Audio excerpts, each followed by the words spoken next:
মানুষের মধ্যে আতঙ্কের ছাপ দেখা যাচ্ছে, মব এখনো দৃশ্যমান অ্যান্ড র্যামনেন্ট। আমরা মনে করি এই পরিস্থিতির উত্তরণ ঘটাতে হবে। যদিও দেশের আইনশৃঙ্খলা পরিস্থিতি এখনও অত্যন্ত নাজুক, যদিও এখন আমরা মনে করি পুলিশ প্রশাসন রাজনৈতিক দলগুলো পরিপূর্ণভাবে এখনও ভোটের জন্য প্রস্তুত না।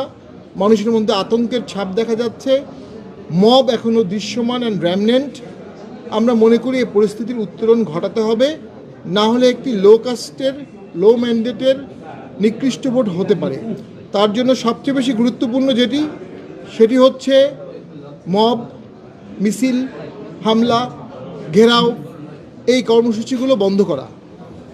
ইলেকশন পিরিয়ডে প্রার্থী ভোট চাবে, সেটাও 22 তারিখের পরে। তার আগ পর্যন্ত বিভিন্ন নামে বেনামে বিভিন্ন সংস্থাগুলো, বিভিন্ন অনিবন্ধিত সংস্থাগুলো, অনিয়ন্ত্রিত সংস্থাগুলো, তারা বিভিন্ন দলের প্রক্সি হিসাবে, বিভিন্ন স্টেক হোল্ডারের প্রক্সি হিসাবে, বিভিন্ন অশুভ এজেন্ডায় বিভিন্ন ধরনের মব করছে। স্বাভাবিক কার্যক্রম ব্যাহত হচ্ছে। এই স্বাভাবিক কার্যক্রম ব্যাহত হওয়ার দায় তাদেরকে নিতে হবে। পদ্মা সেতু, মেট্রো রেল এবং এলিভেটেড এক্সপ্রেসওয়ে নির্মাণের গর্বিত অংশীদার বসুন্ধরা সিমেন্ট, এবং সেটা ইলেকশনে ব্যবস্থাপনায়ও কিছুটা ঘাটতির সৃষ্টি করছে এবং সরকার এবং নির্বাচন কমিশনের কিছুটা দুর্বলতা প্রকাশ পাচ্ছে।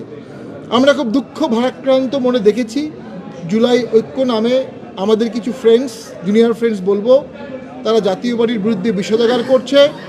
তারা জাতীয় পার্টিকে ভোটে রাখতে চাচ্ছে না।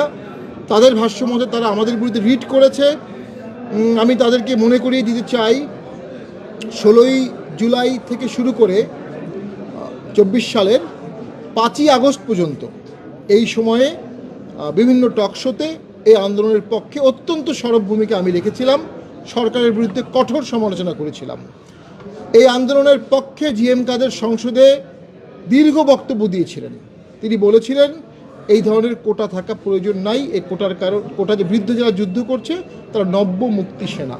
এবং আবু সাইদের মৃত্যুর পরে বাংলাদেশের একমাত্র সংসদ সদস্য, একমাত্র শীর্ষ রাজনীতিবিদ জিএম কাদের আবু সাইদের কবর জিয়ারত করেছিলেন।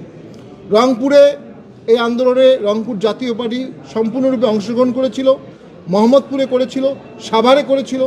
আমাদের তখনকার ছাত্র সমাজের সভাপতি আল মামুনের নেতৃত্বে ঢাকায় ছাত্র সমাজের বিশাল গ্রুপ এই আন্দোলনে অংশগ্রহণ করেছিল আমাদেরই ইঙ্গিতে, আমাদেরই নির্দেশে, এবং সেটার অসংখ্য প্রমাণ আছে। আল মামুন এখন এনসিপিতে অংশগ্রহণ করেছে, সে এখন এনসিপির নেতা, কিন্তু তখন সে ছাত্র সমাজের সভাপতি ছিল।